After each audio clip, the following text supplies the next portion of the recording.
chair really quick, so we're going to jump in and get a couple extra minutes for the senator. Sorry. Okay, thank you. Hi, everybody. Gosh, what an amazing and important film. I'm Renee Spellman. I'm an executive here at CAA and the CAA Foundation. I've spent the last, prior to coming to CAA, decade in politics, managing foreign and domestic campaigns, working for candidate and President Barack Obama, running around the country with presidential candidate Bernie Sanders, where we went to Montana and learned a lot about dark money. And in that journey, I've both been attacked by and funded by dark money in politics. So I'm really interested in this conversation and how we talk about how this is a very real issue. So joining us tonight, we have first to my right, former FCC Commissioner Ann Ravel.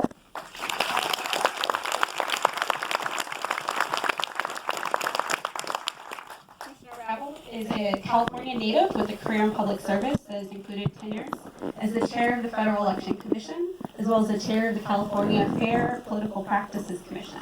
After unanimous Senate confirmation to the FEC in 2013, she helped to shape and enforce the few remaining campaign finance laws after Citizens United. What she found through her time there was a regulatory body more interested in obstruction than upholding the law. Next we have Director Kimberly Reed.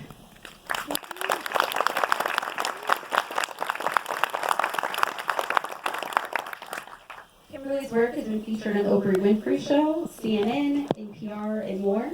As one of Filmmaker Magazine's 25 New Faces of Independent Film, she's known for directing and producing Prodigal Sons, which screened at more than 100 film festivals, garnered 14 Audience and Jury Awards, and helped to be recognized as one of Out Magazine's Out 100. She has a background in journalism, clearly, and has co-authored 3 operas, including As One, the coming-of-age story about a transgender woman. Let's give her another round of applause for her work.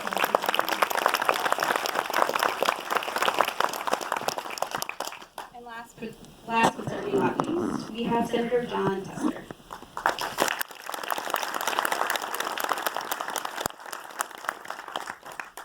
He is a third-generation Montana farmer, a proud grandfather, a former school teacher, and like us here at CAA, values public education dear to his heart. After decades of working the family farm and several years of service to his local school board, Tester was elected to the state legislature in 1998, to the U.S. Senate in 2006, and is an outspoken voice for rural America, an advocate for small businesses, a champion of energy development, clean air and water, and quality health care for veterans. And as we mentioned before, Senator Tester is to catch a plane tonight, so I'm going to ask each of our panelists to keep their answers very short, and we'll jump right in.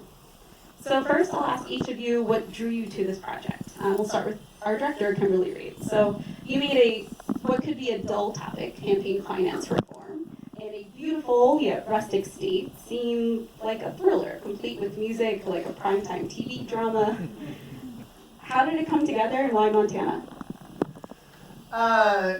I mean, like a lot of documentaries, I think they just start with the issue, and I sort of got the issue when I heard about Citizens United, but what do you do with that? You don't have a film until you have people who are actually doing things that you can wrap the story around, and that story happened in 2012 with the case that you see in the film where the Attorney General at the time, Steve Bullock, had a case that looked like it was going to go to the U.S. Supreme Court and had the ability to challenge, maybe overturn Citizens United. So I started following that and hoping that that was going to be the film. You know, Mr. Bullock goes to Washington.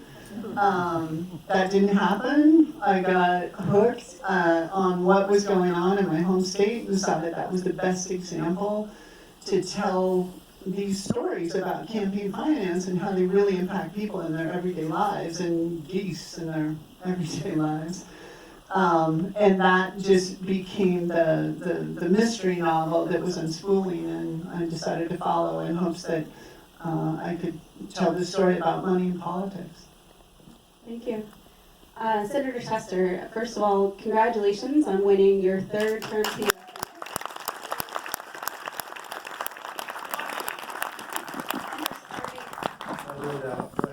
And for starting a new term of work last week alongside a lot of people that we are super hopeful about in Congress this year. And so with this film, what were your hopes in being part of it and watching the film be released and rolled out and promoted, particularly in educating and encouraging Americans? Well, I think a lot of people get a lot of stuff in the mail, and they see a lot of stuff on TV, and they just take for granted that it's the truth and it's coming from the candidates, when in fact, in Montana's case, close to half is not coming from the candidates at all. And I think that, as Kimberly's pointed out in this film, I think that it's one thing if you've got transparent money coming out, because you can follow the money and you can follow the source. And as a voter, you can challenge that source. As a candidate, you can provide some sort of agenda that's going on out there that's trying to influence the voters of your state. But when there is no transparency, you can't do anything about it. So what I was hoping for this film is that it would just point out the fact to regular folks that campaigns are a lot more than what you just see. And this is focused on Montana, but the truth is it goes on all over the country. I think they focus on the ones where they can get the biggest bang for the buck at this moment in time. But as time goes on, if we don't stop this at the federal level, it'll impact every state in the union in a big, big way. Because if they get done turning places like Montana red as Idaho or Wyoming, they will move on to the next target. And then pretty soon they'll get everywhere. And as Drusy pointed out, they won't have to lobby anymore. Save a ton of money. They own them. Commissioner Ravel, I mean, you have a lot more information about this than most of us regular folks.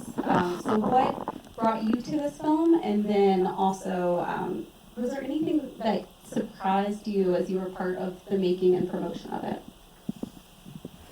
What brought me to the film was I met Kim at the group in Montana that looks at money in politics. And I had no idea who she was. And she asked me, I was speaking, and she asked me if I would be willing to be interviewed for the film. And I said, sure, because I talk to anybody, and I didn't know that she was actually a well-known director. I thought that she was just a kid wanting to come and interview me in DC. So that is actually the truth. I now learned to Google people. And then it had a big Sundance premiere, right? That's right. That's exactly right.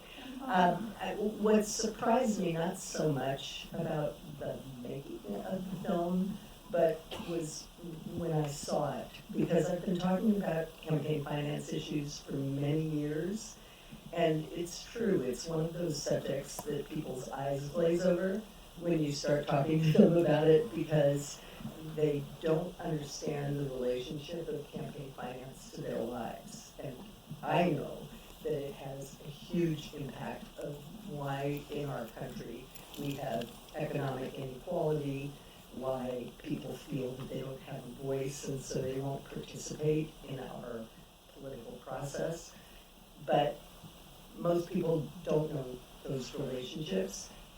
Kim showed why campaign finance is so important in this film by making it personal, by showing people how it really impacts people's lives and impacts the political process as well. So it's been quite eye-opening to see, because most people who are in this field haven't had the ability to connect with people in that way. So the film ends in early 2017 and was released in mid-2018, right before the election. So a lot has happened since then. I wanted to get your reflections and your recommendations since. So Kimberly, we'll start with you. So we've got the 2018 midterm elections, the Kavanaugh nomination, Mueller. All of those things were impacted by dark money. So what would dark money 2 be focused on? What would the theme and storyline be? Or what will? Yeah, stay tuned. John Adams no longer lives in his truck. I'm not understanding. So I don't know what we need to find a new scrappy journalist that we can focus on. He also just last night released a podcast